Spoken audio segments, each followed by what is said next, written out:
If the sex was good, we shall marry. Hey, Popsugar, I'm Tinashe, and we're going off the charts. I'm Jessica, your astrologer. And basically what we're gonna do is we're gonna look at what it means to have had all of the planets in the exact placement that they were at the moment and location of your birth. And I kind of feel like we should begin with your sun, what it is that you truly are on the inside. And you, of course, are hella Aquarius.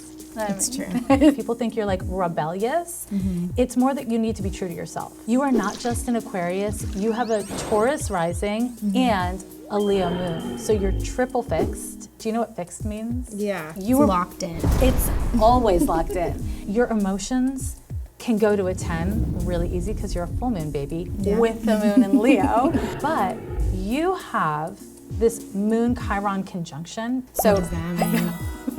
That was the right reaction, actually. On the inside, you're always kind of questioning and questioning and questioning and questioning. And it creates this restlessness to your emotional nature that can sometimes make you very fixed and controlled. So I can tend to what feels out of control within. Hopefully your home is a literal sanctuary. Mm-hmm. Weird question.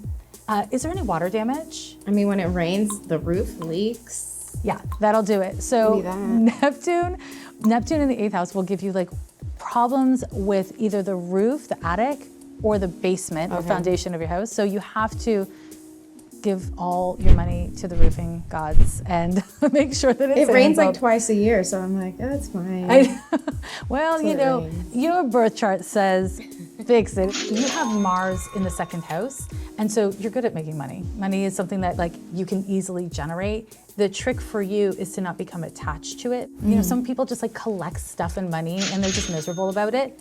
You're not. You know how to have fun with it is what it looks like. Yeah. And about 2 years ago, things really shifted for you in this regard. The house of career. It's the house of conscious aspirations and what you're willing to do to make those happen. Yeah, it looks like there's a lot of activity. There's number 10. That is exactly it. But because you have Saturn there, it makes you hyper aware of what you're responsible to. And so it is actually really important that you have people working with you that you can really trust. Sounds right. 2 years ago, there was a pretty big shift for me. I released my first album as an independent artist. I left my record label. I fired my whole team. Wow. And to some degree felt like I was losing or making some type of sacrifice. LOVE or LIKE. Are you in a relationship? No. Very rarely ever allow myself to like go there. This is a bad time for dating. So sorry. Slash also, it's a bad time for dating because you're supposed to be focused on your mental health and your career. Great. Okay, good. Yeah, you're on target. News. You're on target. You have Mars in Cancer. This is not a placement for casual sex either. Like Mars in Cancer is just like, if the sex was good, we shall marry. Yeah. It's like, you know, it's a shame because all that Aquarius is like, I could hit it and quit it, but no, your Mars is having none of that. So if you meet someone, just be really direct. If they're like, let's go eat pizza and you're just not in the mood for pizza, just say no.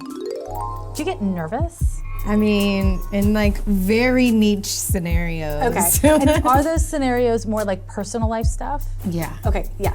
You have a little bit of a superstition that your nerves are keeping you safe because at one point they did. They actually distract you from your gut instincts, and your gut instincts are what keep you safe, as you can see in your career, right? Music, it's different. Music creates like this unpenetrable persona where it gives me the opportunity to be vulnerable or to be emotional or to release whatever I want and not worry about it, but it's about making the decision that it's okay to feel vulnerable. Right. Yeah. Easier said than done. So the top 3 things that I need to take away from the year are love myself, treating ourselves as people worth caring for. Take time at home when I'm at home for myself. Protect your mental health and like reach out to people you trust. And keep on investing in the things that actually mean something to you. I mean, that was a lot.